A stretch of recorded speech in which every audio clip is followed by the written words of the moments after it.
What's up, everybody? Today I'm going to be reviewing a game called Facts in 5. This game came out from the 3M Bookshelf Company in 1964, and it is for 2 to 5 players. Now, if you have ever played Scattergories, I believe you're going to recognize that this game is probably where the idea of Scattergories came from, although this game is more advanced. The object of this game is you are going to be receiving different classes and categories, and you're going to be writing answers down on a card that has 25 different spaces on it. And on top of that, you're going to be having letters that those answers are going to start with. This is a rather cool game, and let me go ahead and show you how this works. Okay, everybody, as always, I'm going to show you the components of this game really quick. Alright, first here you have a timer that you're going to be using throughout this game. You have a whole bunch of these different letters over here, and you're going to be drawing 5 of these per round that are going to represent what the words are that you're going to be writing, what letter they're going to begin with. There are some of the tiles that have an asterisk on them. If you end up drawing an asterisk, this just simply means that you can, the word that you use can start with any letter.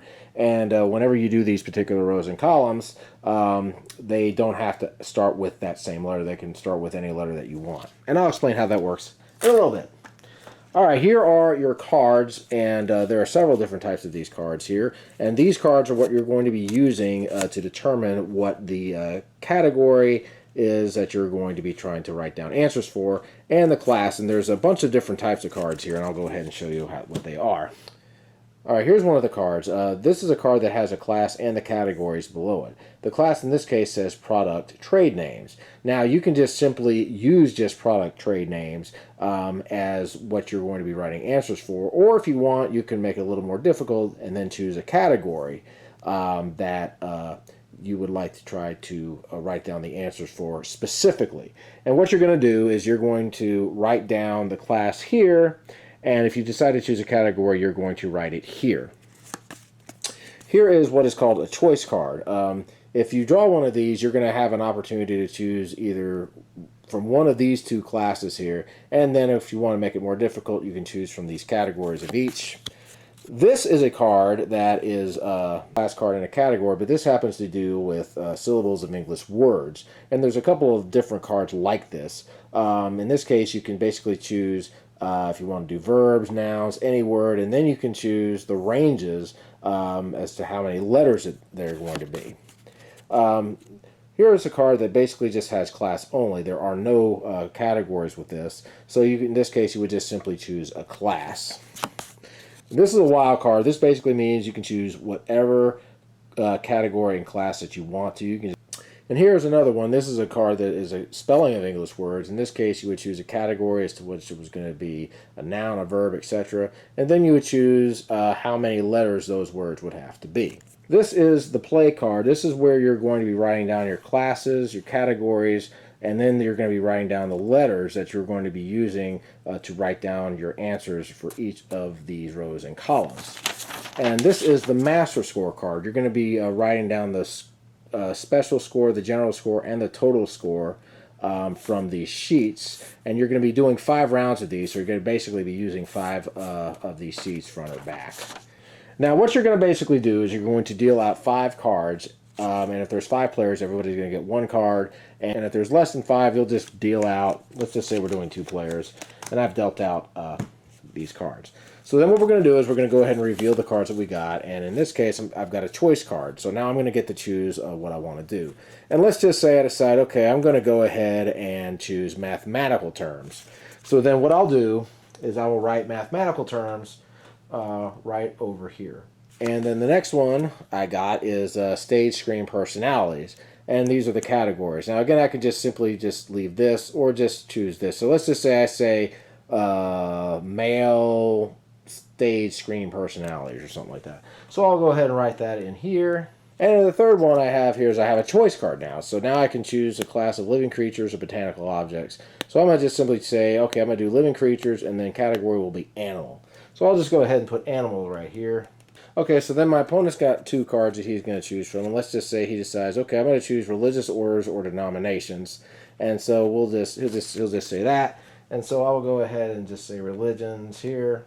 And then the last card says spelling of foreign words. Now, let's just say none of us know foreign words. We'll just pick another card here.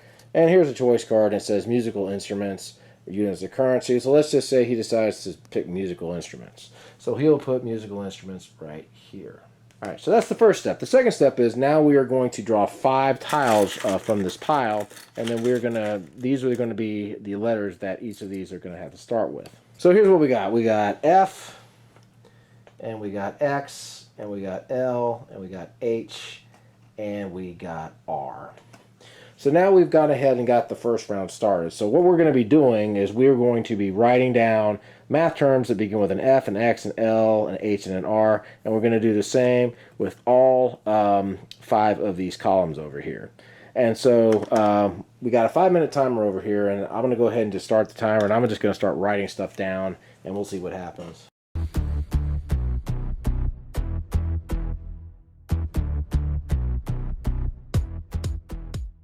Okay, so let's say at the end of 5 minutes, these are the answers that I came up with. So then all of us are going to go ahead and we're going to compare answers. Now, if anybody has an answer that is the same as mine, that is going to be disregarded. We're going to basically cross it out. So this is what I kind of came up with, just for an example.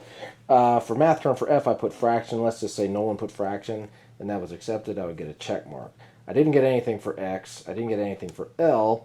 I put hexagon. Now, let's say somebody said, okay, well, I put hexagon, so hexagon would not count. I put rhomboid. Let's just say people decide to count rhomboid, and that would get a check mark. Let's just say that these 2 answers got checked too, Lena Horne and Robert Redford. Animal, ferret. Let's say someone put llama, that would get crossed out.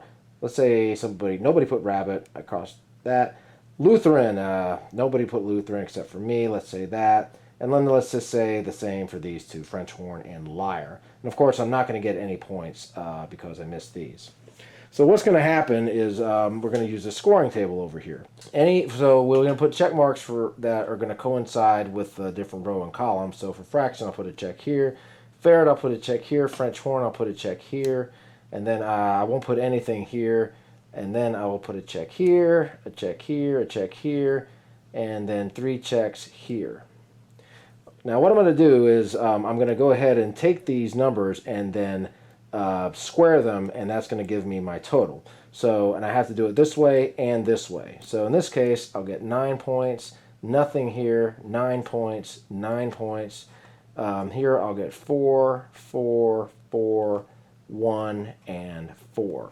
Now this is going to give you what's called the general score, and this is what's going to give you the special score. You will then add both of these up to get your total score. So in this case, I'll have gotten 27 points here, and then 17 points here, and this will give me 44 points for the total score.